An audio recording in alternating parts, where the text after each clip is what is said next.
आज हम बात करेंगे एक और प्रॉब्लम के बारे में जिसका नाम है ऑब्स्ट्रक्टिव स्लीप एपनिया OSA। यह एक आम तकलीफ है, लेकिन लोगों का ध्यान सोसाइटी में और मेडिकल क्लिनिक्स में इनकी तरफ ध्यान कम जाता है। ये बीमारी जो है ये खतरनाक है, इसके लॉन्ग टर्म कॉन्सिक्वेंसेस बड़े खतरनाक हैं। लेकिन एक अच्छी बात यह है कि ये प्रिवेंटेबल भी है और ट्रीटेबल भी है। अब ये पहले मैं बताऊं आपको ये बीमारी होती क्या है, इसमें होता क्या है।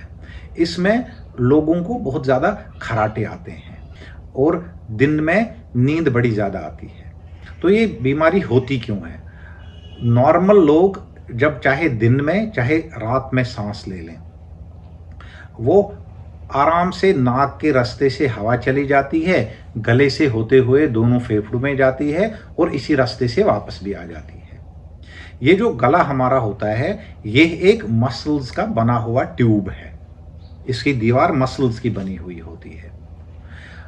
रात को जब हम सारे लोग सोते हैं हमारे पूरे शरीर की मांसपेशियां रिलैक्स होती है, ढीली पड़ जाती हैं। तो इस गले की मांसपेशियां भी ढीली पड़ जाती हैं। क्योंकि ढीली हो गई होती हैं तो ढीली चीज तंग हो जाती है, कोलैप्स से हो जाती है। तो उसके कारण ये जो गले के ट्यूब का रास्ता है ये नैरो हो जाता है। लेकिन आम लोगों में, नॉर्मल लोगों में ये रास्ता तब भी इतना पेटेंट और खुला रहता है कि बिना शोर किए हुए हवा इसके अक्रॉस आराम से चली जाती है और लोग नॉर्मल से बड़ी लय और ताल के साथ नींद में भी सांस लेते हैं। लेकिन जिन लोगों को ये ऑब्स्ट्रक्टिव स्लीप एपनिया की प्रॉब्लम होती है उनका ये ट्यूब पहले से ही तंग होता है। तो जब रात को ये कोलैप्स होता है तो और तंगी बढ़ जाती है।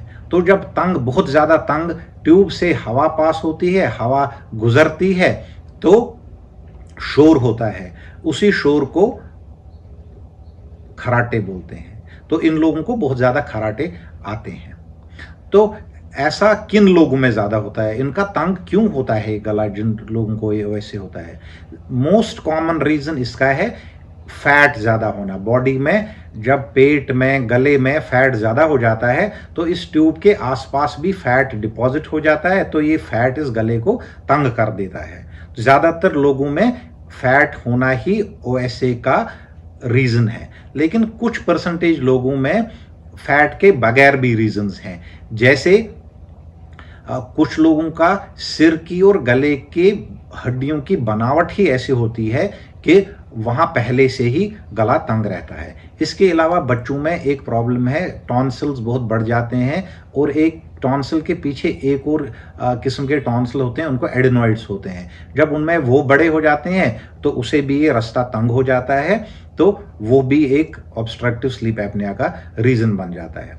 इसके अलावा नींद की दवाइयाँ, शराब भी मांसपेशियों को और ढीला कर देता है। तो जब शराब पी के इंसान सोए या नींद की दवाई लेके यह इंसान सोए तो इनकी मांसपेशियां नींद की वजह से तो ढीली पड़ती हैं, इन जहरीली चीज़ों से भी वो और ढीली हो जाती है। तो इनका ये ऑब्स्ट्रक्टिव स्लीप एपनिया वाला प्रॉब्लम और बढ़ जाता है। अब होता क्या है, जब ये शख्स ऑब्स्ट्रक्टिव स्लीप एपनिया वाला रात को सोता है तो मांसपेशियां ढीली हो जाती है, ये जो गला है तंग हो जाता है। तो इनको शुरू में खर्राटे आते हैं, फिर ये और तंग होता है तो आखिरकार बंद ही हो जाता है।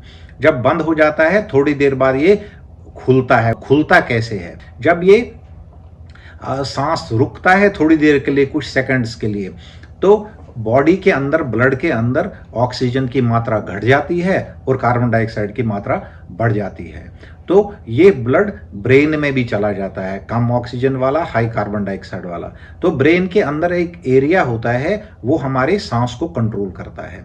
उस एरिया को पता चल जाता है कि इस इंसान का सांस रुक गया इस ऑक्सीजन की कमी और कार्बन डाइऑक्साइड की एक्सेस की वजह से। तो नर्वस सिस्टम के जरिए एकदम वो इसको खोल देता है। कैसे खोलता है? इंसान को जगा के इसकी मांसपेशियां फिर टाइट हो जाती है, गले की मांसपेशियां भी टाइट होती है, तो ये गला खुल जाता है। तो थोड़ी देर में फिर वही साइकिल रिपीट होता है। रह रह के ऐसा होता है कि खर्राटे आते हैं, सांस रुक जाती है, फिर खुल जाती है, फिर खर्राटे आते हैं, फिर गला तंग होता है और सांस रुकती है। ऐसा ये साइकिल बार बार रह रह के नींद में चला जाता है।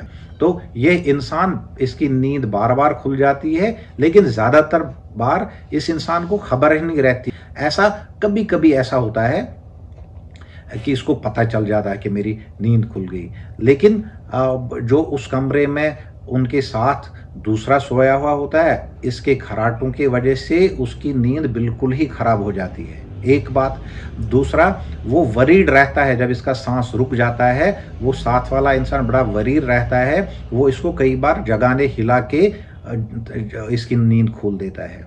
और सुबह जब ये शख्स नींद से उठता है, इसको लगता है नींद से उठते ही कि मेरा सिर दर्द हो रहा है, सिर भारी होता है, थकान थकान सी, नॉन रेस्टोरेटिव स्लीप महसूस करता है, गला ड्राई हुआ होता है, और फिर ये दिन भर इसकी कॉन्शसनेस क्लाउडी सी रहती है। इसका डिसीजन लेने की, जजमेंट लेने की क्षमता कम हो जाती है। इसको दिन भर बहुत नींद आती है। बैठे बैठे टीवी के सामने बैठ गए तो नींद पड़ जाती है। कार में रुक गए, जैसे ट्रैफिक लाइट के सामने रुकना पड़ा तो स्टीयरिंग पर भी नींद पड़ जाती है। कभी कभी गाड़ी चलाते चलाते नींद पड़ जाती है तो एक्सीडेंट भी कर देते हैं।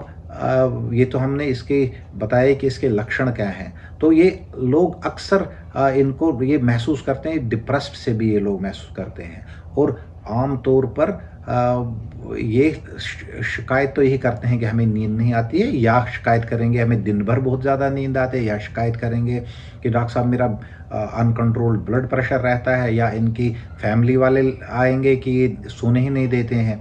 और एक और प्रॉब्लम है, इनको जब रात को नींद नहीं आती, ये बार बार उठ के बाथरूम में यूरिन के लिए चले जाते हैं। तो ये सारे मसले इनकी ज़िंदगी में बहुत उथल पुथल पैदा कर देते हैं। इन लोगों को अकेले ऑब्स्ट्रक्टिव स्लीप एपनिया नहीं होता है, आमतौर पर इन लोगों को डायबिटीज़ के भी हाई चांसेस रहते हैं, इन लोगों को फैटी लिवर होता है, इन लोगों में स्ट्रोक की संभावना बहुत ज़्यादा होती है। तो अब इसकी डायग्नोसिस कैसे करें? ऑब्स्ट्रक्टिव स्लीप एपनिया की डायग्नोसिस हम बनाते हैं एक टेस्ट से, जिसको बोलते हैं स्लीप स्टडी। रात को एक मशीन लगा के रखते हैं, वो रिकॉर्ड करती हैं ऐसे इंसानों के खर्राटे, क्या ये पैथोलॉजिकल खर्राटे है कि नहीं, और अगर ऐसा हो तो फिर इनको इलाज करने की ज़रूरत होती है। इलाज का आसान तरीका लेकिन महंगा तरीका है एक मशीन जिसको बोलते हैं CPAP मशीन। वो जब भी ये सोएं, चाहे दिन में चाहे रात को सोएं, वो मशीन लगा के रखनी है, तो फिर ही ये आराम से सो सकते हैं। और इसके जो दुष्प्रभाव है इस डिजीज़ के, वो इस मशीन के लगाने से ख़त्म होते हैं।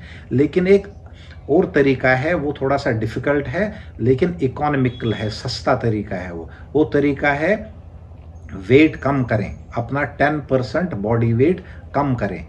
जो भी तरीका हो, उस बॉडी वेट के कम करने से एक तो स्लीप एपनिया भी ठीक हो जाएगा, इसके अलावा बाकी जो इसके साथी हैं, जैसे डायबिटीज़ है, ब्लड प्रेशर का कंट्रोल ख़राब है, या फैटी लिवर है, वो सब भी, या इनको बहुत ज़्यादा ब्लड में, बॉडी के अंदर के और ब्लड के अंदर भी फैट बहुत ज़्यादा होता है, उसमें भी इस बात का बड़ा फ़ायदा होगा, इनकी क्वालिटी ऑफ लाइफ इम्प्रूव हो जाएगी।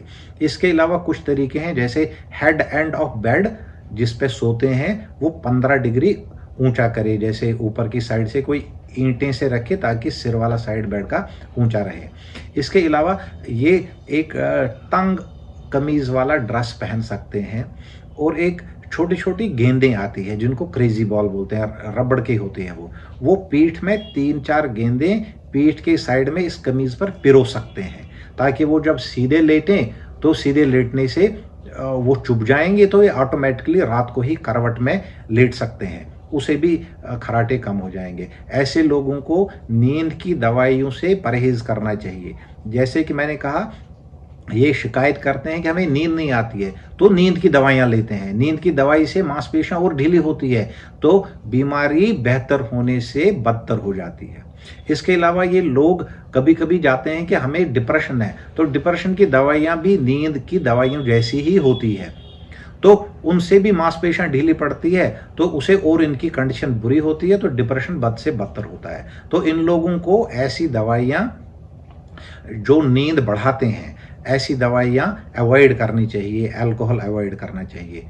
और शॉर्ट में बोलें तो ऑब्स्ट्रक्टिव स्लीप एपनिया एक नींद की बीमारी है जिसमें रात को खर्राटे ज़्यादा आते हैं, रात को गला बंद हो जाता है, सांस रुकता है, दिन में क्वालिटी ऑफ लाइफ पुअर हो जाती है, बहुत ज़्यादा नींद आती है, सुस्ती रहती है। और इसका इलाज है, बेस्ट इलाज है, वेट कम करें। ना कर पाएँ तो वो मशीन आती है, वो उसका इस्तेमाल कर सकते हैं और अच्छे से ज़िंदगी जी सकते हैं, क्वालिटी ऑफ लाइफ बढ़ा सकते हैं और आने वाली जीवन की बीमारियों से भी बच सकते हैं। Thank you.